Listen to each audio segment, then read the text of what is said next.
ایک مرتبہ حضرت سلمان فارسی امام علی علیہ السلام کی خدمت میں آئے اور دست ادب کو جوڑ کے عرض کرنے لگے کہ یا علی، قیامت کی سب سے بڑی نشانیاں کیا ہوں گی؟ بس یہ کہنا تھا تو امام علی علیہ السلام نے فرمایا، اے سلمان، اس زمین پہ عنقریب ایک ایسا زمانہ آئے گا جس میں بدکاری عام ہونے لگے گی، نئے نئے گناہ منظر عام پہ آنے لگے گی، نئے نئے نشے ایجاد کر کے فروخت کیے جائیں گے اور خوشی سے خرید لیے جائیں گے۔ ہر دوسرا انسان بیماری میں مبتلا ہوگا، تاجر اپنی تجارت میں دیانتدار نہیں ہوگا، نماز کے اول وقت کا کوئی احترام نہیں ہوگا۔ اے سلمان، ایسا زمانہ آئے گا کہ حج پہ اللہ کے لیے نہیں بلکہ اپنی نفس کے لیے لوگ جانے لگیں گے۔ تاجر تجارت کرنے کے لیے حج پہ جائیں گے، فقراء بھیک مانگنے کے لیے حج پہ جائیں گے، اور عام انسان نئی نئی جگہ دیکھنے اور گھومنے پھرنے کے لیے حج پہ جائیں گے۔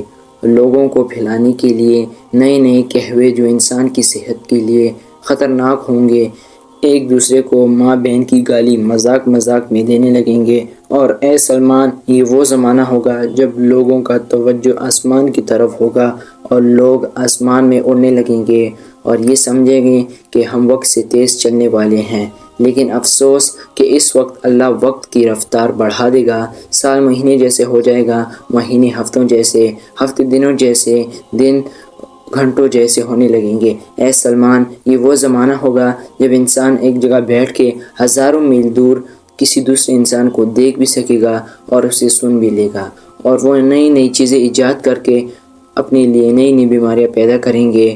وہ فضا کو اتنا آلودہ کریں گے کہ ان کی عمریں کم ہونے لگیں گی، اور ایسی ایسی بیماریاں انسان کے وجود میں پائی جائیں گی کہ جن کا علاج ناممکن ہوگا۔ اور یہ وہ زمانہ ہوگا جب مرد کی مردانگی گھٹنے لگے گی اور عورت بے حیائی بڑھنے لگے گی۔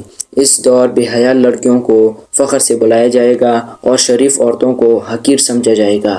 اس دور میں بے ضمیر انسان کو عقل مند کہا جائے گا اور شریف انسان کو بیوقوف سمجھا جائے گا۔ اے سلمان، وہ ایسا زمانہ ہوگا جب مسلمان ریاستوں میں دو دو عیدیں منائے جائیں گی۔ پھر سلمان فارسی نے پوچھا، یا علی، پھر اس زمانے میں مومن کیا کریں گے؟ تو امام علی علیہ السلام نے کہا کہ مومن اس زمانے میں اصل مومن وہ ہوگا کہ جو تنہائی میں اپنے آپ کو پاک رکھے، یعنی گناہ سے اپنے آپ کو تنہائی میں بچا کے رکھے، وہ اس زمانے کا اصل مومن ہوگا۔